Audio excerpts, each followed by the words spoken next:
जय सिया राम। सब सुख लहे तुम्हारी सरना, तुम रक्षक काहू को डरना। हनुमान जी के कुछ पाठ ऐसे हैं जिसमें वैदिक बाध्यताएं नहीं हैं, बहुत नियमों में बंधने की आवश्यकता नहीं होती और उसका फल हमें शीघ्र प्राप्त हो जाता है, कई गुना प्राप्त हो जाता है। जीवन की चाहे कितनी भी विकट परिस्थिति हो, कितनी भी मुश्किल स्थिति में व्यक्ति हो, अगर वो ये पाठ करता है तो उन मुश्किलों से हनुमान जी उसे उबार लेते हैं। व्यक्ति के सिर्फ अगर शारीरिक शुद्धि है, खान पान अगर ठीक है उसका, तो फिर वो चलते फिरते उठते बैठते भी इस पाठ को कर सकता है। कोई चाहे तो नियमबद्ध होकर के, अनुष्ठानात्मक तरीके से संकल्पित होकर के इसका पाठ कर सकता है। कोई चाहे तो बिना नियम के भी, सिर्फ शारीरिक शुद्धि हो उसकी, खान पान उसका ठीक हो, ऐसे वैसे भक्ष्य पदार्थों का सेवन वो ना करता हो, तो किसी भी सूरत में करे ये पाठ उसे निश्चित ही संकटों से उबार लेगा। इसमें कहीं कोई दोहरा नहीं है। जिन लोगों ने भी इसके भावार्थ से परिचित होकर, भावार्थ से परिचित होना इसलिए आवश्यक होता है कि जब हम कोई भी पाठ करते हैं तो इसकी एक पूरी रूपरेखा हमारे मस्तिष्क में बनती है। जो कुछ बातें कही जा रही हैं वो एक रेखा खींचती जाती है हमारे मानस पटल पे, हमारे हृदय में, और वो जो रेखा अंकित होती है, एक जो छवि बनती है हनुमान जी की, उसके बाद भक्ति भाव से ओतप्रोत होकर के भक्त जब हनुमान जी को पुकारता है तो निश्चित ही हनुमान जी संकटों से उबार लेते हैं। यह ऐसा पाठ है जिसको गोस्वामी तुलसीदास जी ने जीवन के सबसे विकट परिस्थिति में, एक करुण पुकार थी ये तुलसीदास जी महाराज की। जब कोई व्यक्ति बंदी हो, किसी को जेल में बंद कर दिया गया हो, उसका कोई गुनाह भी ना हो, कोई सुनने वाला भी ना हो, काल कोठरी में बंद कर दिया गया हो, उसके बाद हृदय से जो एक करुण पुकार उठी हनुमान जी के लिए, तो ये हनुमान चालीसा गोस्वामी जी ने जगत कल्याण के लिए लिख डाला और हनुमान जी ने उनकी सुन ली। और भक्तिभाव से जो भी भक्त आज भी इसका पाठ करते हैं, हनुमान जी सुन लेते हैं। इसमें कहीं कोई दो राय नहीं है, कहीं कोई इसमें शको सुबह की गुंजाइश नहीं है। गोस्वामी जी ने लोग ये इस बात को आश्वस्त हो जाएं, ये बताने के लिए यहाँ तक कह दिया कि इसके गवाह शिव जी हैं, पार्वती जी हैं। अब इस पाठ के इतने बड़े गवाह हो भगवान शिव और पार्वती, उसके बाद भी किसी के मन में कोई शंका उठे, तब तो फिर अब ये ईश्वर की ही इच्छा कही जा सकती है। नहीं तो भगवान शिव और पार्वती का नाम सुन करके जो लोग भी थोड़ा बहुत भी धर्म के मर्म को समझते हैं, सनातन धर्म संस्कृति से परिचित हैं, उन्हें पता चल जाए कि इस बात के साक्षी भगवान शिव और पार्वती हैं, तो उन्हें सहज ही विश्वास हो जाता है। ऐसा ही है हनुमान चालीसा। आगे की कड़ियों में हम हनुमान चालीसा के प्रत्येक चौपाई और दोहे की भावार्थ की बात करेंगे। आज की कड़ी में हम पहले ये जानेंगे कि जो लोग हनुमान चालीसा का पाठ करते हैं उन्हें तो पता है कैसे करते हैं, लेकिन अभी भी बहुत से ऐसे भक्त हैं जो हनुमान चालीसा का पाठ करना चाहते हैं। उनका प्रश्न ये होता है कि हम किस प्रकार से करें। तो पहला तो इसका उत्तर यही है कि चूँकि गोस्वामी जी जब अकबर ने उनको काल कोठरी में बंद कर दिया था, उसके बाद हनुमान चालीसा गोस्वामी जी ने लिखा, तो किसी कर्मकांड के तहत तो उन्होंने पूजा की नहीं हनुमान जी की। वो तो काल कोठरी में बंद थे, ना वहाँ पे दीप जलाने की व्यवस्था थी और ना ही कोई वहाँ मिष्टान भोग प्रसाद अर्पित करने की व्यवस्था।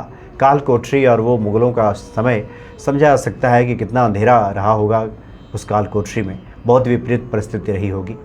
और इस विपरीत परिस्थिति में व्यक्ति जब सब ओर से उसकी आस जब टूट जाती है, उसे लगता है कि अब कोई इस संसार में उसे बचाने नहीं आएगा, और उसके बाद एकमेव जब वो हनुमान जी की तरफ देखता है तो हनुमान जी निश्चित ही सुन लेते हैं। ऐसा ही भाव गोस्वामी जी का रहा और उन्होंने हनुमान चालीसा लिख डाला। संतों का मत है कि गोस्वामी जी ने पहले तो जय हनुमान ज्ञान गुण सागर, जय कपीस तिहु लोक उजागर, यहाँ से लिखना शुरू किया, लेकिन हनुमान जी नहीं सुने। चूँकि हनुमान जी तो राम नाम उनके कान में पड़ जाए इसके लिए आतुर रहते हैं। वो राम कथा रामचरित सुनबे को रसिया, वो राम कथा रामचरित्र सुनने को रसिया हैं। उसके बाद गोस्वामी जी ने जो शुरू के 4 जो पंक्तियां हैं उसको जोड़ा, जिसमें श्री गुरुचरण सरोजरज निज मन मुकुर सुधार, बरनौ रघुबर बीमल जस जो दायक फल 4। उन्होंने रचना की, पहले प्रभु राम के विमल यश की बात की, उसके बाद हनुमान जी ने उनकी पुकार सुन ली और उनको इस तरह की कथा आती है कि उसके बाद बहुत से बंदर वहाँ पे आ गए थे, उस काल कोठरी के बाहर उत्पात मचाने लगे और फिर परेशान होकर के अकबर को गोस्वामी तुलसीदास जी को मुक्त कर देना पड़ा, रिहा कर देना पड़ा, माफ़ी मांगनी पड़ी। इस तरह की बातें ऐतिहासिक तथ्य के रूप में ये भी बातें सामने देखने को मिलती हैं। तो इसलिए एक उत्तर तो ये है कि अगर आप अनुष्ठानात्मक तरीके से करना चाहते हैं तो वैसे भी कर सकते हैं, अनुष्ठान का समय नहीं है। भावार्थ से परिचित होकर, अगर आप भाव से परिचित हो गए, चूँकि भाव से परिचित होना, उसके शब्दों से परिचित होना इसलिए आवश्यक होता है क्योंकि जब हम पाठ करते हैं तो हमारे हृदय पटल पे, मानस पटल पे कुछ रेखाएं अंकित होती हैं, एक छवि उभरती है हनुमान जी की, उनके पराक्रम की। तो जब हम उसके भाव से, अर्थ से परिचित होंगे तभी ये छवि उकरेगी, और नहीं तो फिर मशीनी हो जाएगा, यांत्रिक तरीका हो जाएगा। इसलिए उसके भाव से परिचित होना आवश्यक है। भाव से भर के कोई किसी भी परिस्थिति में, किसी भी अवस्था में हनुमान चालीसा का पाठ करता है तो हनुमान जी निश्चित ही सुन लेते हैं। लेकिन जो लोग अनुष्ठानात्मक तरीके से करना चाहते हैं और प्रतिदिन पाठ करना चाहते हैं, उनके लिए हम पहले बता रहे हैं, और उसके बाद फिर आगे की जो 2 पंक्तियां हैं उसके भाव की चर्चा करेंगे और फिर ये भी बात करेंगे कि बहुत सारी जो त्रुटियां हो जाती हैं उच्चारण में, पढ़ने में, वो क्या होती हैं, उससे बचने की आवश्यकता है, हम उसकी भी बात करेंगे। तो सबसे पहले जो लोग हनुमान चालीसा का पाठ करना चाहते हैं, सुबह स्नान आदि क्रिया से निवृत्त हो जाएं, हनुमान जी के सामने बैठ जाएं, राम दरबार या हनुमान जी की कोई मूर्त हो जहां आपने लगा रखी हो वहां पे बैठ जाएं। बाईं तरफ आप जल का पात्र रखिए अपनी बाईं तरफ, और अपनी दाईं तरफ दीप जला दीजिए। कोई भोग मिष्ठान हो तो हनुमान जी को अर्पित कर दीजिए, जो कुछ भी हो, या घर में कुछ ऐसी चीज़ें रखना चाहिए कि प्रतिदिन वो रहे आपके घर में और प्रतिदिन हनुमान जी को आप अर्पित कर दें, जैसा कि नियम है। गणेश जी का कुछ देर ध्यान धरने के बाद, प्रभु राम का सुमिरन करने के बाद, उसके बाद जो भी हनुमान चालीसा की पुस्तक है आपके पास, बहुत सारी पुस्तकें अब आ गई हैं जिसमें सुंदरकांड भी रहता है, हनुमान अष्टक भी रहता है, हनुमान चालीसा भी रहता है, हनुमान जी की आरती रहती है, बहुत सी महत्वपूर्ण चीज़ें। किसी भी धार्मिक स्थल पे आप जाएंगे तो बहुत अच्छे कलेवर में, अच्छे प्रकार से उन पुस्तकों को जिल्द चढ़ा करके ये रखा जाता है इस प्रकार से। तो पुस्तक पूजन का भी विधान बताया गया है। बहुत लोग कहते हैं कि हमें तो हनुमान चालीसा याद है, क्या हमें सामने रखने की आवश्यकता है? लेकिन शास्त्रोक्त विधि की बात करें तो गोस्वामी जी ने लिखा है कि युवती शास्त्र निरपति वश नाही। ये जो शास्त्र है ये किसी के वश में नहीं रहता, इसलिए बहुत अच्छा है कि इसको खोल के रखिए।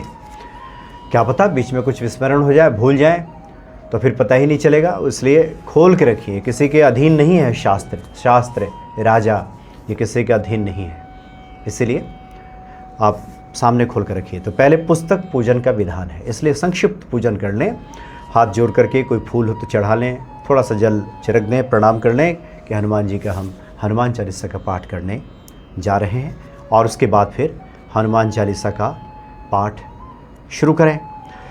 तो सबसे पहले जो 2 पंक्ति आती है उसकी आज हम बात करते हैं।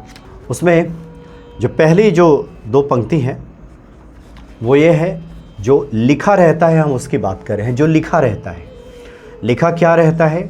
जब पुस्तकों में आप देखेंगे कि श्री गुरु चरण सरोज रज निज मनु मुकुर सुधारी, बरनऊ रघुबर बिमल जसु जो दायकु फलचारी, इस तरह से लिखा रहता है। लेकिन जो भी संतों की वाणी होती है, गुरुजनों की वाणी होती है, तो जो हर्ष इकार और हर्ष उकार की जो मात्रा है उसका उच्चारण नहीं किया जाता, इतना बस ध्यान रखना है। तो इसको पढ़ेंगे कैसे? जब पढ़ना शुरू करेंगे तो पढ़ेंगे श्री गुरु चरण सरोज रज निज मन मुकुर सुधार, सुधारी नहीं सुधार, बरनऊ रघुबर बिमल जस जो दायक फल चार, चारी नहीं चार। चूँकि हर्ष इकार और हर्ष उकार, छोटी ई और छोटी ऊ की जो मात्रा है उसका उच्चारण नहीं किया जाता।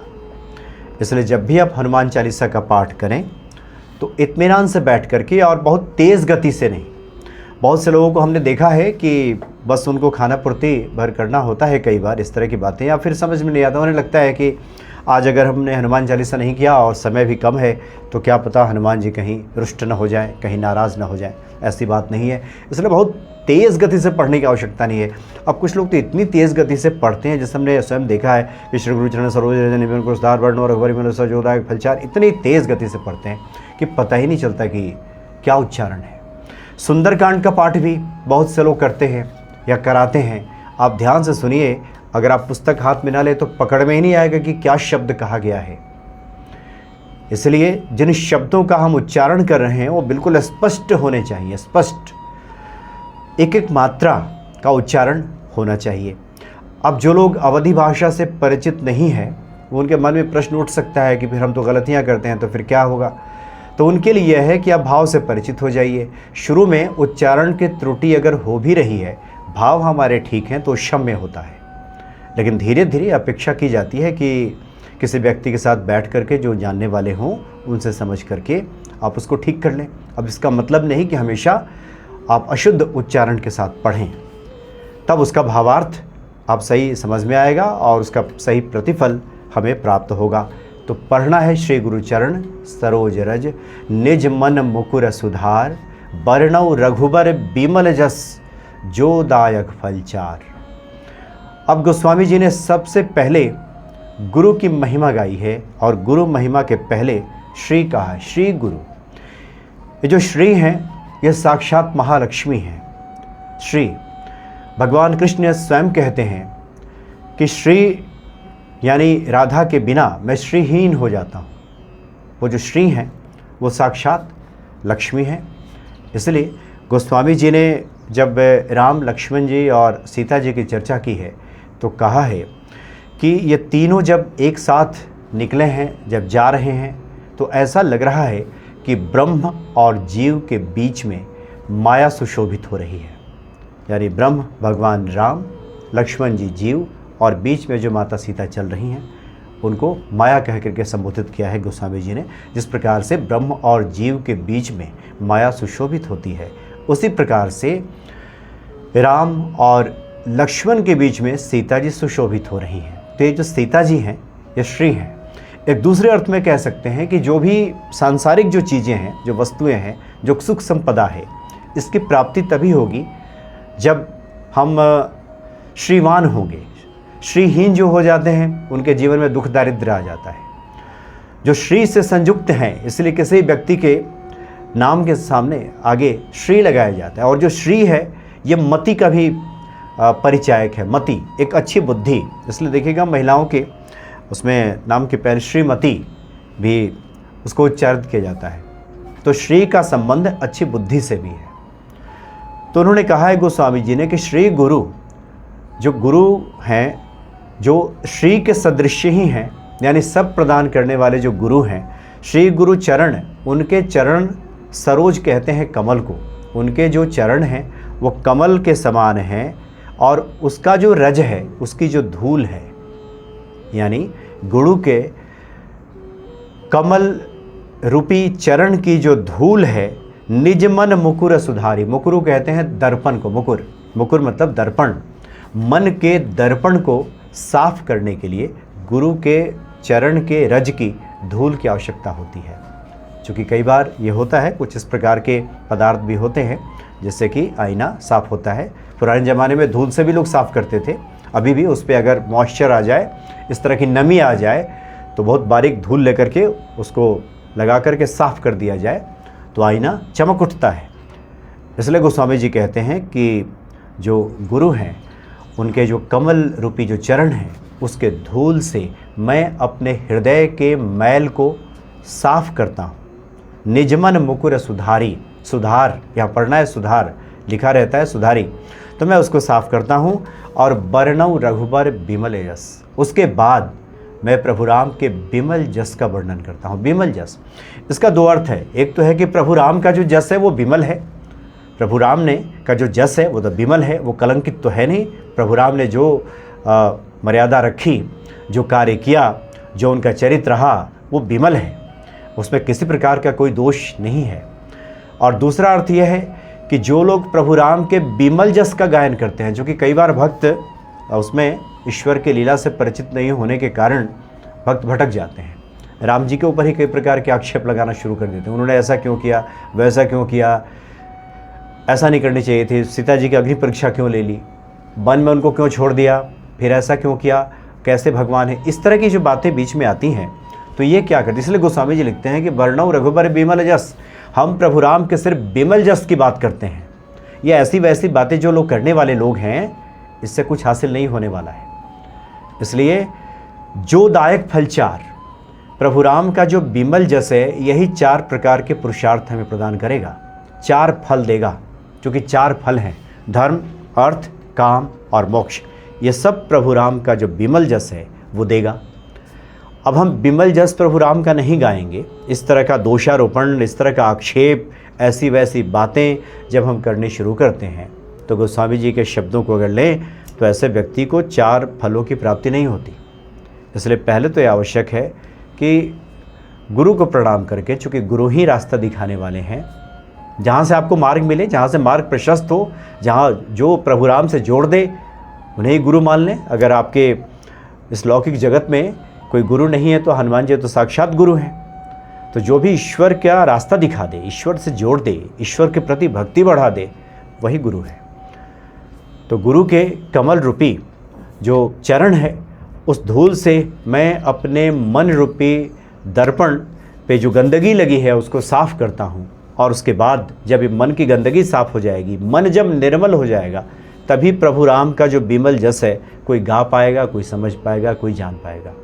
जब तक मन पे गंदगी रहेगी, तमाम तरह के जो सांसारिक जो चीज़ें होती हैं उसकी छाप रहेगी, व्यक्ति ऐसी वैसी बातों में उलझा रहेगा, तमाम तरह के प्रपंचों में घिरा रहेगा, मन के ऊपर जब तक काई लगी रहेगी तब तक प्रभु राम उस मन में प्रतिबिंबित नहीं होंगे। इसलिए गोस्वामी जी कहते हैं कि सबसे पहले ये आवश्यक है कि गुरु के चरण के रज से पहले अपने मन के दर्पण को साफ़ किया जाए। जब ये दर्पण साफ़ हो जाएगा तब उसमें साफ साफ दिखाई देगा। व्यक्ति पहले अपना अक्स देखेगा, पहले खुद को देखेगा। जब खुद को देखेगा तो पाएगा कि उसमें किस सुधार की आवश्यकता है, उसे क्या करना चाहिए। व्यक्ति तो कई बार खुद ही गुमराह रहता है, खुद को भी लेकर के बहुत सारे उसकी बुद्धि गुमराह रहती है, उसे पता ही नहीं चलता। इसलिए जो लोग भी अपने मन रूपी दर्पण को साफ करके प्रभु राम के बिमल जस गाते हैं, उनको 4 फलों की प्राप्ति हो जाती है। धर्म, पहला जो फल है वो धर्म। धर्म का मतलब ये है कि धारेति धर्म, जो धारण किया जा सके। धारण करने का मतलब ये होगा कि एक ऐसे जीने की कला, एक ऐसा स्वरूप, एक ऐसा प्रारूप जिससे जीवन मंगलमय हो सके और जीवन का जो उद्देश्य है वो पूरा हो सके। इस धरा पे हम किस लिए आए हैं, हमारा हेतु क्या है, ये हम समझ सकें, इसका तात्पर्य धर्म से है। धर्म का मतलब सिर्फ कर्मकांड नहीं कि हम बैठ करके पाठ कर रहे हैं और दीप जला रहे हैं। यह जीवन किस प्रकार से सुगंधित हो, वो कौन सी चीज़ें हम धारण करें जिससे कि जीवन मंगलमय हो सके, ईश्वर के प्रति इसका झुकाव हो सके, यह धर्म है। इसको मोटे अर्थों में धर्म की व्याख्या इसको इस प्रकार से ले सकते हैं। धर्म, अर्थ, और अर्थ के बिना तो कुछ होने वाला ही नहीं है। इस संसार में हम आए हैं तो सांसारिक कार्यों के निष्पादन के लिए अर्थ की आवश्यकता है। धर्म, अर्थ, काम, और काम का तात्पर्य इच्छाओं से है, मनोकामना से है, जो मनुष्य की इच्छाएं होती हैं। इसके लिए भी बहुत आवश्यक है जो गृहस्थ हैं उनकी इच्छाओं की पूर्ति होती रहे, और आखिर में फिर मोक्ष। इच्छाओं का गिर जाना मतलब कि अब इच्छाओं की पूर्ति तो व्यक्ति की वैसे भी नहीं हो सकती। पूरे संसार की दौलत भी उसे मिल जाए तब भी उसका मन तृप्त नहीं हो सकता। लेकिन जो उसकी आवश्यक इच्छाएं हैं उसकी पूर्ति हो जाए और ईश्वर कृपा से उसके मन से ये इच्छाएं गिर जाएं। अब इसके लगे कि ये निरर्थक हैं, अब इससे कुछ हासिल भी नहीं होने वाला, इसको पाकर के होगा क्या, ये भाव उसके भीतर जगने लगे। इच्छाएं जब मर जाएं, गिर जाएं, उसके बाद फिर मोक्ष का जो द्वार है वो आगे की तरफ खुलता है। तब प्रभु राम का जो बिमल यश गाता है उसको धर्म, अर्थ, काम और मोक्ष, ये 4 पुरुषार्थ प्राप्त हो जाता है। तो गोस्वामी जी पहले ही 2 पंक्ति में एकदम स्पष्ट कर देते हैं कि जीवन में जो कुछ भी आपको चाहिए ये सब हनुमान चालीसा से मिलने वाला है, सब मिल जाएगा, सब। और आगे एक कड़ी में उसके बाद फिर वो आराधना करते हैं हनुमान जी की। तो शेष हम लोग अगले भाग में इसके बारे में बात करेंगे। जय सिया राम।